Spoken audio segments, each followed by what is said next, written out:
Pernah nggak sih, kamu duduk sendiri di kamar, lalu kamu mikir, kenapa ya hidup gue gini-gini aja?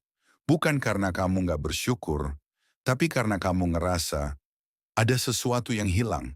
Kamu ngerasa hidup kamu kayak macet, kayak berhenti walaupun kamu masih jalan. Kayak kamu hidup tapi nggak benar-benar hidup. Setiap hari kamu bangun, lalu ngelakuin hal yang sama. Kerja, makan, scroll HP, tidur. Dan kamu ulang itu terus kayak kaset rusak. Kamu pernah ngerasain itu? Tenang, kamu nggak sendiri. Banyak orang, bahkan yang kelihatannya sukses sekalipun, diam-diam ngerasa hal yang sama. Stuck, buntu, nggak tahu harus mulai dari mana. Dan sialnya, dunia nggak ngajarin kita cara keluar dari situasi itu. Kadang kamu nyalahin diri sendiri. Ah, mungkin gue kurang kerja keras. Atau mungkin gue emang nggak berbakat. Tuhan lupa sama gue kali. Ya, tapi kamu tahu nggak, rasa stuck itu bukan tanda kamu gagal. Bukan tanda kamu lemah. Justru itu tanda kamu sadar. Sadar bahwa ada bagian dari dirimu yang haus akan perubahan. Kita stuck karena kita terlalu lama hidup berdasarkan ekspektasi orang lain. Karena kita terus bandingin diri kita sama hidup orang lain yang kita lihat di Instagram. Karena kita lupa siapa diri kita sebenarnya. Kita terlalu sering hidup di kepala. Kita mikir terus. Mikirin plan A, B, sampai Z. Tapi nggak pernah benar-benar mulai. Kenapa? Karena takut. Takut gagal. Takut malu. Takut kehilangan sesuatu. Bahkan sebelum kita punya itu. Dan akhirnya kita lebih nyaman diam. Kita pikir mending jalan di tempat deh daripada jalan tapi jatuh. Padahal tanpa kita sadar kita udah jatuh justru karena nggak pernah jalan. Kamu tahu nggak? Kamu nggak harus punya jawaban sekarang. Kamu nggak harus ngerti semua dulu, baru bergerak.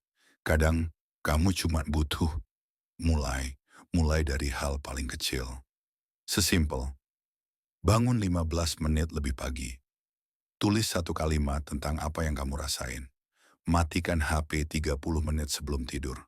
Perubahan besar nggak datang dari gebrakan, tapi dari kebiasaan kecil yang kamu ulang terus. Dan yang lebih penting, berhenti ngejudge diri sendiri. Berhenti nyalahin masa lalu. Berhenti mikir, harusnya gua begini, harusnya gua begitu. Karena kamu masih di sini, masih hidup.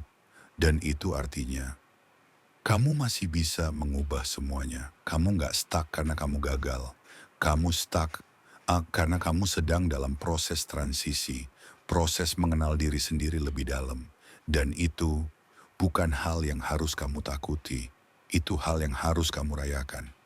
Pelan-pelan coba tanya ke diri sendiri. Apa yang sebenarnya gue mau? Kalau nggak ada yang menilai gue pengen jadi siapa? Dan mulai dengerin suara hati kecil itu yang selama ini kamu abaikan. Ingat ya, nggak apa-apa kalau kamu belum tahu harus kemana. Yang penting, kamu nggak berhenti jalan. Nggak apa-apa kalau kamu capek. Yang penting, kamu nggak menyerah. Dan nggak apa-apa kalau kamu butuh waktu. Yang penting, kamu nggak membiarkan rasa stuck itu jadi rumah. Jadikan itu titik berangkat. Titik di mana kamu bilang ke diri sendiri, gue pantas untuk hidup yang lebih baik. Gue layak bahagia. Dan gue akan pelan-pelan keluar dari lingkaran ini. Jadi sekarang, tarik napas dalam, tutup mata, dan katakan pelan-pelan, aku belum selesai, aku sedang tumbuh, dan aku akan menemukan jalanku. Karena kamu sudah lebih kuat dari yang kamu kira. Dan ingat, kamu nggak sendirian. Kalau kamu merasa monolog ini menyentuh bagian terdalam dari dirimu, jangan lupa tinggalkan komentar. Ceritakan apa yang kamu rasakan. Dan kalau kamu ingin temanmu juga dengar pesan ini, kirimkan ke mereka. Kita sama-sama belajar, sama-sama bertumbuh, dan sama-sama keluar dari rasa stuck itu.